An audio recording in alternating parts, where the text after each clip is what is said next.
और ब्रेक के बाद खबरों के सिलसिले को आगे बढ़ाएंगे। जसवां परागपुर में कांग्रेसी नेता और समाज सेवी की महारैली ने बड़े बड़े नेताओं की नींद उड़ा दी है। डाडासीबा ग्राउंड में कांग्रेस नेता मुकेश ठाकुर का शक्ति प्रदर्शन देखने को मिला। इस रैली में ना कोई कांग्रेस का झंडा दिखा और ना ही कोई नेता, अगर कोई था तो सिर्फ आम जनता और आम नेता।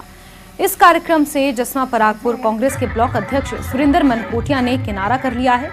वहीं इसी विधानसभा क्षेत्र से संबंधित और प्रदेश कांग्रेस के महासचिव विक्रम शर्मा डिग्गी और कांग्रेस के प्रदेश सचिव संजीव कालिया इस रैली में पहुंचे थे। मुकेश ठाकुर ने यहां चुनाव लड़ने का ऐलान भी किया।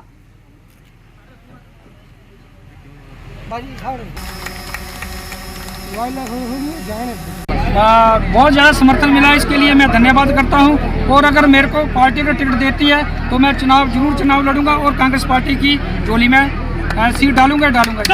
नेता नौकरी होते हैं पर नेता ऊपर बैठ जाते हैं, जनता के ऊपर बैठ जाते हैं।